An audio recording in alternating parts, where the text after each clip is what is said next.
Hello मेरे प्यारे विद्यार्थियों, कैसे हैं आप सब? बढ़िया है ना? तो चलिए, आपका भाई अमरजीत एक बार फिर से आप सबके बीच आ चुका है एक नए वीडियो के साथ।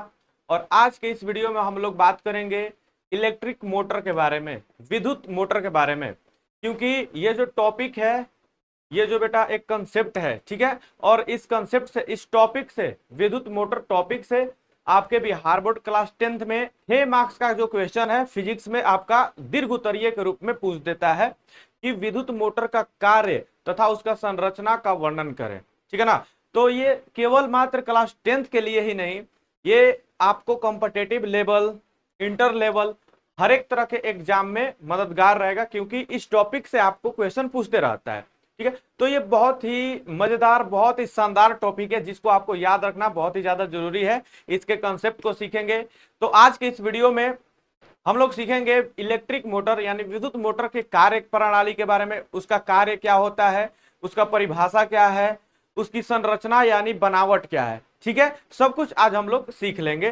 तो आइए, आपका भाई अमरजीत एक बार फिर से स्वागत करता है टॉपर चॉइस के इस प्यार भरे परिवार में, जहां शिक्षक आपको दिल और दिमाग दोनों से पढ़ाते हुए नजर आएंगे। तो चलिए, बिना किसी देरी किए हुए हम लोग वीडियो को स्टार्ट करते हैं। तो सबसे पहले हम लोग बात करेंगे कि आखिर इलेक्ट्रिक मोटर यानी यानी विद्युत मोटर जो है वो क्या होता है। तो अगर बात करें हम लोग कि विद्युत मोटर, तो विद्युत मोटर एक ऐसा यंत्र है, एक ऐसा युक्ति है। सबको मालूम है, सब लोग विद्युत मोटर देखे होंगे। यहां पर देखिए, ये मोटर है, इसका प्रयोग हम लोग जो जब बचपन में थे तो छोटा छोटा मोटर जाकर के खरीद कर लाते थे और उसमें पंखी लगाकर नचाते थे, बैटरी से कनेक्ट करके, और सबको दिखाते चलते थे, ये देखो पंखा नचा रहे हैं, इससे हवा आ रहा है, ठीक है। तो इसका प्रयोग हम लोग बचपन में भी कर चुके हैं, लेकिन आज के डेट में बहुत ज्यादा प्रयोग हो रहा है इसका। और इसका मुख्य कार्य है, मुख्य इसका परिभाषा यह है कि इलेक्ट्रिक मोटर जो है एक ऐसी युक्ति है जो विद्युत ऊर्जा को यांत्रिक ऊर्जा में बदलती है। इसका कार्य क्या है भाई साहब? विद्युत ऊर्जा को यांत्रिक ऊर्जा में बदलना।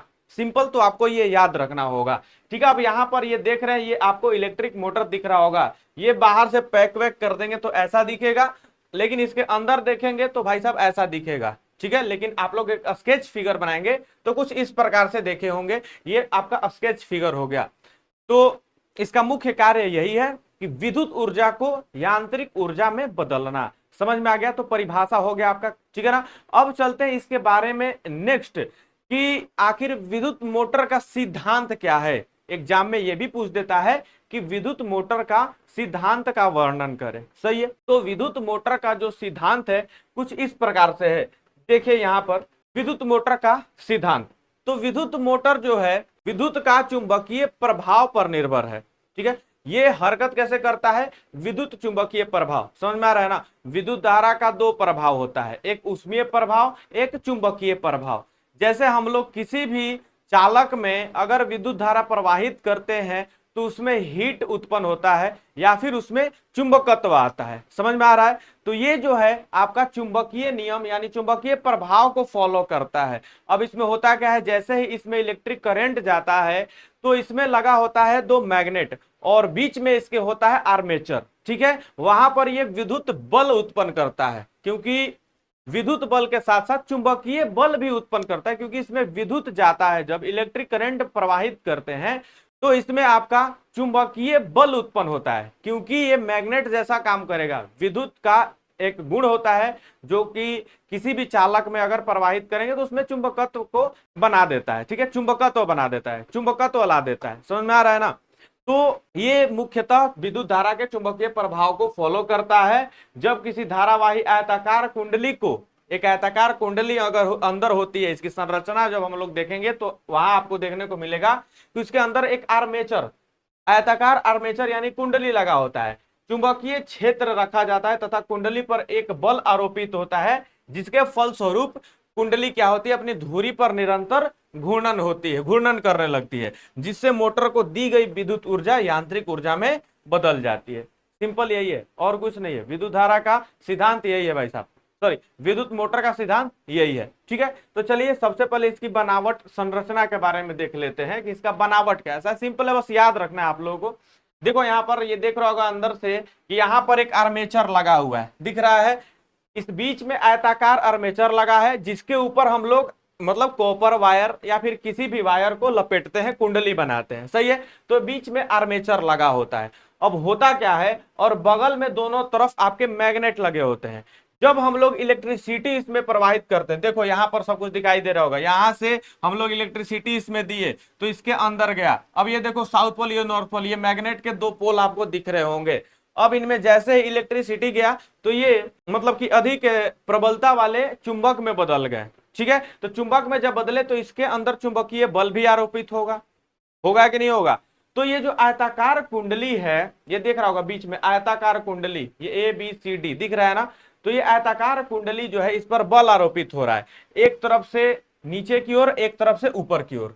हो रहा है कि नहीं हो रहा है, हो रहा है। तो एक तरफ से नीचे की ओर, एक तरफ से ऊपर की ओर, तो ये ऐसे घूमने लगेगा, घूर्णन करने लगेगा। एक को दबा रहा है, एक को उठा रहा है, तो ऐसे दबाएंगे ऐसे उठाएंगे, एक मतलब आयताकार कुंडली को, तो वो ऐसे अपनी धुरी पर नाचने लगेगा, नाचने लगेगा।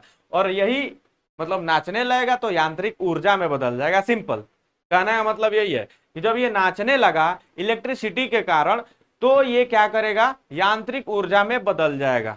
समझ में आ रहा है। तो इसका मुख्य कार्य यही है कि विद्युत ऊर्जा को यांत्रिक ऊर्जा में बदल देना। और बहुत सारे उपकरणों में इसका यूज होता है, जैसे कि आपके रेफ्रिजरेटर में भी मोटर लगे होते हैं, आपका एसी में भी मोटर लगा होता है, आपका पंखा में भी मोटर लगा होता है, हर एक जगह इसका यूजेज है, ठीक है, अलग अलग अपने अपने कार्य के अनुसार। तो कुछ इस प्रकार से ये होता है। देखो आगे ब्रूस लगा होता है, और इसमें देखो ये वाला आर्मेचर है, ये वाला चुंबक है, जब हम लोग इसमें इलेक्ट्रिसिटी प्रवाहित करेंगे। चलो इसका पूरा संरचना देख लेते हैं। देखिए तो ये इसका पूरा संरचना मैंने यहाँ पर लिखा हुआ है। सबसे पहले तो इसमें एक आर्मेचर लगा होता है, जो कि विद्युत मोटर में एक विद्युत रोधी तार की एक आयताकार कुंडली एबीसीडी, जो एक नर्म लोहे के कोड पे लपेटी गई आयताकार होती है, ठीक है ना भाई। ये क्या होती है, एक आयताकार कुंडली होती है जिस पर हम लोग तार लपेटते हैं, कुंडली लपेटते हैं। ये हो गया पहला पार्ट, आर्मेचर। दूसरा याद रखना है, उस पे प्रबल चुंबक लगा होता है, ठीक है। प्रबल चुंबक जो होता है उसमें जब विद्युत धारा प्रवाहित करेंगे तो चुंबकीय क्षेत्र उत्पन्न करेगा, और दोनों ध्रुवों के बीच क्या होगा, एक चुंबकीय बल आरोपित होगा, जिससे आर्मेचर घूमने लगेगा। चलो तीसरा नंबर देखते हैं, विभक्त वलय या दिक् परिवर्तक। तो दिक् परिवर्तक जो होता है वो कुछ नहीं कार्य करता, बस इतना ही उसका कार्य है कि वो विद्युत धारा को, उसकी शर्तों को क्या कर देगा, उत्क्रमित कर देगा। देखो यहाँ पर कुंडली के विभक्त अर्ध भागों से संयोजित रहते हैं। इस युक्ति द्वारा कुंडली में प्रवाहित विद्युत धारा की दिशा को बदला जा सकता है। समझ में आ रहा है, उसकी दिशा को प्रत्येक आधा घूर्णन के बाद इसकी दिशा में परिवर्तन आता है, जिससे यह निरंतर घूमने लगता है। किसके कारण, दिक् परिवर्तक के कारण। समझ में आ रहा है, इसमें दिक् परिवर्तक लगा होता है, जो क्या करता है भाई, वो विद्युत धारा की दिशा को बदलते रहता है, ठीक है, समय समय पर। और समय समय पर नहीं, वो आधा घूमने के बाद, समझ में आ रहा है ना, वो कौन, आर्मेचर जब आधा घूम जाएगा तब ये दिक् परिवर्तक का कार्य भाई हो जाएगा संपन्न। बार बार विद्युत धारा की दिशा बदलेगा, जिसके कारण वो घूर्णन करते रहेगा अपनी धुरी पर। चौथा नंबर देखिए, चौथा नंबर गायब है क्या, चलिए चौथा नंबर, इसमें ब्रूस लगा होता है, जो क्या करता है, स्थिर चालक को बैटरी से जुड़ा होता है, जिसमें उसमें क्या होता है ना, विभवांतर बनाए रखता है। ब्रूस जो होता है वो विभवांतर बनाए रखता है। समझ में आ गया ना, यहाँ पर क्लियर है। चलिए चौथा नंबर है ब्रूस, जो स्थिर चालक कार्बन की बनी होती है, विभक्त वलय या पी तथा क्यू से हमेशा स्पर्श में रहता है। ब्रूस हमेशा विभक्त वलय तथा बैटरी को जोड़ कर रखता है। क्या करता है, विभक्त वलय और बैटरी को जोड़ कर रखता है। अब देखिए पांचवा नंबर, इसमें बैटरी लगी होती है। बैटरी होना जरूरी है, क्योंकि बिना बैटरी के मोटर चलेगा नहीं। अब बैटरी कुछ उसका कार्य क्या है, इलेक्ट्रिसिटी प्रवाहित करना, बस। तो 5 चीजों से मिलकर के मोटर का पूरा संरचना तैयार होता है। समझ में आ गया। अब इसकी कार्य प्रणाली की अगर हम लोग वर्णन करें, मोटर की कार्य विधि, तो इसमें क्या होता है कि जब कुंडली में विद्युत धारा प्रवाहित करेंगे, मैंने पहले ही बताया, तो उसमें विद्युत बल उत्पन्न होगा, बल आघूर्ण बोला जाता है उसे, ठीक है ना। तो विद्युत चुंबकीय बल उत्पन्न होगा, जिसके कारण आर्मेचर क्या होता है, अपनी धुरी पर घूमने लगता है, क्योंकि एक तरफ से दबाता है, एक तरफ से मतलब ओपोजिट फोर्स लगता है। इधर से ऐसे दबाएंगे तो ऐसे घूमने लगेगा, तो हर एक बार ऐसे घूमते घूमते अपने घूर्णन पर घूमने लगता है। समझ में आ रहा है ना, अपने धुरी पर घूमने लगता है। तो ये हो गया आपका पहला कार्यविधि। आपका फ्लेमिंग का बाम हस्त नियम अगर आप लोग पढ़े होंगे, तो फ्लेमिंग के बाम हस्त नियम के अनुसार कुंडली की भी भुजा पर आरोपित बल उसे अधोमुखी ढकेलता है। क्या करता है, अधोमुखी ढकेलता है, जिसके कारण वो ऊपर मुखी उठने लगता है। समझ में आ रहा है ना, इधर से नीचे ढकलेगा तो ये इधर से ऊपर उठेगा, जिसके कारण ये घूमने लगेगा। कार्य विधि बस वही है, नचाना है, कैसे भी आर्मेचर को नचाना है, तो वही इसकी कार्य विधि है भाई साहब। तो इसको याद कर लीजिएगा, ठीक है। चलिए, तो ये आपका विद्युत मोटर था। विद्युत मोटर का परिभाषा हम लोग जान गए, उसकी कार्य विधि जान गए, उसका कार्य क्या है ये भी जान गए, उसकी बनावट संरचना कैसी रहती है ये भी जान गए। तो इसका पीपीटी अगर पीडीएफ आप लोग चाहते हैं तो हमारे ग्रुप से जुड़ सकते हैं, टेलीग्राम ग्रुप से या फिर व्हाट्सएप ग्रुप से, जिसका लिंक आपको वीडियो के डिस्क्रिप्शन बॉक्स में मिल जाएगा।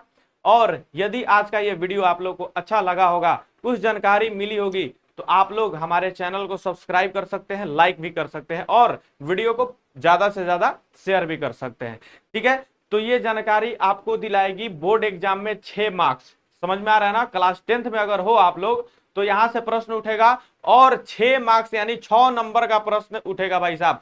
तो 6 नंबर यहां से आप लोग पक्का कर सकते हैं। तो चलिए, ऐसे ही वीडियो कंटेंट आप सबके लिए मैं बनाता रहूंगा। आप लोग बस सब्सक्राइब कर लीजिए टॉपर चॉइस चैनल को, अगर चैनल पर नए होंगे तो, और बेल आइकन को दबा दीजिए ताकि सारा नोटिफिकेशन आपको मिल सके। तो चलिए, bye bye, tata, take care, आपका दिन शुभ हो। मिलते हैं नेक्स्ट वीडियो में।